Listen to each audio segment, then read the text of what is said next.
जिस गांव में 5 साल के लिए एक व्यक्ति राजा बनाया जाता था और हर व्यक्ति उस गांव में राजा बारी बारी से बनाए जाते थे। 5 साल के बाद उस राजा को एक जंगल में छोड़ दिया जाता था, जो जंगल बहुत ही घना था, हिंसक पशुओं से भरा हुआ था, अंधेरा था उस जंगल में। और उस जंगल के और गांव के बीच में, उस नगर के बीच में एक बहुत बड़ी नदी थी, जो कि वो व्यक्ति यदि आना चाहे तो वो नदी में डूब जाता था। अब एक व्यक्ति का नंबर आया जिसको राजा बनना था, वो रो रहा था। एक राहगीर निकले और कहा कि बेटे क्यों रो रहे हो? उस बच्चे ने कहा कि मैं कल राजा बना दिया जाऊंगा, इसलिए रो रहा हूँ। उन्होंने कहा तो ये तो बड़ी खुशी की बात है, तू राजा बन जाएगा। कहीं हे महाशय, खुशी की बात तो है, राजा तो बन जाऊंगा, सिर्फ 5 साल के लिए। उसके बाद इस घने जंगल में छोड़ दिया जाऊंगा, जिस जंगल में हिंसक पशु हैं और ये नदी है, इस पार आ नहीं पाऊंगा, हिंसक जानवर मुझे खा जाएंगे। और अभी अभी मेरी शादी हुई है, इन 5 सालों में मेरे बच्चे भी हो जाएंगे, इसी कारण से मैं रो रहा हूँ। उस व्यक्ति ने कहा अच्छा तो मैं राजा बन जाता हूँ तुम्हारे बदले में। वो बड़ा खुश हो गया कि चलो मेरे बदले में तुम राजा बन जाओ, 5 साल के बाद तुम्हारी मृत्यु हो जाएगी, मैं तो हंसता खेलता अपने परिवार में बना रहूंगा। कहने का तात्पर्य कि वो तो खुशी मनाने लगा। जो व्यक्ति राहगीर था वो राजा बन गया। अब 5 सालों में जब वो राजा बना तो सबसे पहले जानते हो उसने क्या किया? उसने सबसे पहले उन सारे अपने कार्यकर्ताओं को बुला करके कहा इस नदी में पुल बनवाओ और बड़ा ही चौड़ा और मजबूत पुल बनवाओ। और सारे सामान की तुरंत उन्होंने उपस्थिति करी और बड़ा सुंदर पुल बन गया। अब जब नदी में पुल बन गया तो राजा ने कहा जाओ और इस जंगल में आग लगा दो। अब सारे लोगों ने राजा की बात सुनकर माचिस लेकर पहुंच गए और उस जंगल में जाकर के आग लगा दिया। जब जंगल में आग लगा दिया तो जितने हिंसक पशु थे वो सब भाग गए और जो जंगल था वो जल के भस्म हो गया। अब जब बचा कुछ, तब राजा ने कहा ये जो कुछ बचा है इसको हंसिया और कुल्हाड़ी से सब साफ कर दो, इस भूमि को बिल्कुल साफ सुथरी बना दो। भूमि साफ सुथरी हो गई। अब क्या करें? अब इसमें गौशाला, पौशाला, धर्मशाला, भोजनालय यानी कि सब कुछ तैयार कर दो।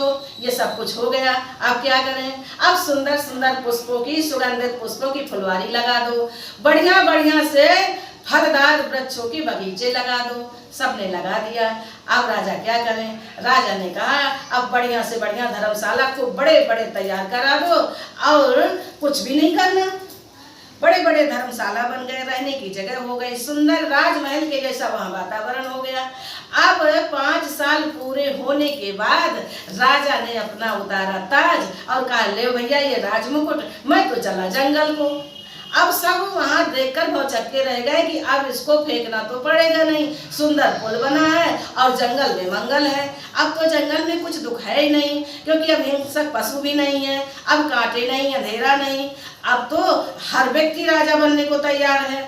तब ये हुआ कि नहीं भाई अब तुम ही राजा बने रहो, क्योंकि तुम्हारी जैसी सोच, तुम्हारी जैसी बुद्धि यहाँ आज तक किसी भी व्यक्ति को नहीं आई। कितने लोग राजा बने और मौत के गाल में चले गए, मौत के मुंह में चले गए।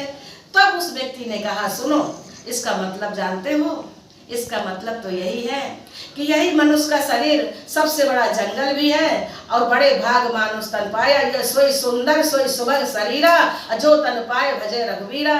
अब वो नदी कौन सी है? वो मोह रूपी नदी है। मोह रूपी नदी से कोई वापस नहीं आ सकता। वो ऐसा दलदल है कि उसमें व्यक्ति फंस ही जाता है। और ये जो अज्ञान रूपी जंगल है वही जो है अज्ञान रूपी अंधेरा, और जो ये जंगल है ये जितने विषय विकार हैं ये सब जंगल है, खड़ विकार है। मैं क्या कहते हैं कि शब्द रूप रस गंध स्पर्श ये सब हमारे को फंसाने वाले हैं, ये कांटे हैं। और जो चोर हैं, ये जो लुटेरे हैं, काम क्रोध मद लोभ मोह ने ऐसा डारा डेरा, जो कुछ था कमाई जीवन में उनको सबने उन्होंने हमसे छीना, वो सब कुछ छीन लेते हैं। तो ये जंगल शरीर में ही है, शरीर के अंदर ही है। काम क्रोध लोभ मोह मद मत्सर ये सब लुटेरे घुसे हुए हैं इसमें, और इसमें जो है ईर्ष्या द्वेष नफरत ये सब हिंसक पशु हैं इसके। तो इसलिए इसको इस जंगल में मंगल बनाने के लिए हमें क्या करना है, तो सदगुरु के शरण में जाना है, परमात्मा के गुणान्वाद श्रवण करना है, कथाओं को श्रवण करना है, धर्म के रास्ते पे चलना है। धर्म करे धन ना घटे जो सहाय रघुवीर। हमारे को कलयुग में केवल दान ही करना चाहिए, परमात्मा का नाम ही कलयुग में परमात्मा का नाम ही हमारे को भव से पार करने वाला होता है। तो परमात्मा के नाम का गुणान्वाद करें, धर्म के रास्ते पर चलें, दान करें, धर्म करें, परोपकार करें, सेवा करें, सत्कार करें, दूसरों का सम्मान करें, और उसी राजा के तरीके अपने जंगल में ज्ञान रूपी माचिस से आग लगा दें। ज्ञान रूपी जो है आग जब जल जाएगी तो हिंसक पशु सब भाग जाएंगे। ये जो हमारे में हिंसक पशु कौन है, सबसे बड़ा तो हमारे में जो नफरत है, घृणा है, द्वेष है, ये हमारे में कितने हैं, ये इनको बिल्कुल जड़ से हटा देना है।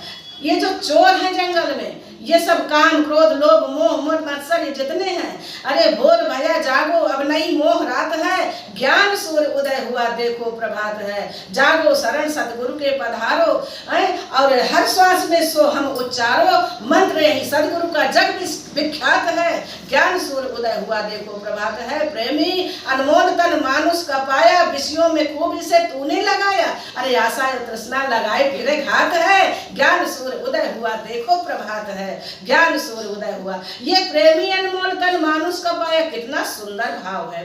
ये मनुष्य का शरीर बड़ा ही दुर्लभ है, देव दुर्लभ ये मानो तन, दुर्लभो मानसो देहि देहि नाम क्षण भंगुरा। जो दुर्लभ के बाद भी क्षण भंगुर है, कब श्वासा टूट जाए आए ना आए, अरे भैया अपने इन हाथों से हमने क्या किया वो तो उस क्षण पता चलता है, जब हमारी अंतिम सांसें होती हैं तब हमको पता चलता है कि मैंने क्या किया, उपकार क्या किया और क्या अपकार किया है जीवन में। ये हमारे को तब समझ में आता है जब हमारे हाथ में कुछ होता ही नहीं है। अब कुछ हम चाहें कि अब हम कुछ अच्छाई कर लें, अब हमारा अंतिम समय है, अब हम क्या कर सकते हैं। इसलिए अभी से चेत जाएं, हम परोपकार करें दूसरों का, अरे कमजोर को उठाएं, गिरते हुए को उठाएं और धर्म के रास्ते पे चलें, तो हमारा जीवन का कृतार्थ हो जाएगा। हमारा जीवन जिसलिए मिला है मानव का शरीर, सोई सुंदर सोई सब सुभग शरीरा, जो तन पाए भजे रघुवीरा, तो ये मानव का शरीर पाना सार्थक हो जाएगा। इसलिए हम परमात्मा के पथ पे चलें। महापुरुषों के एन गतः सपंथा, महाजनों एन गतः सपंथा, जिस रास्ते से महाजन गए हैं, हमारे संत जन गए, उसी रास्ते से हम चलें।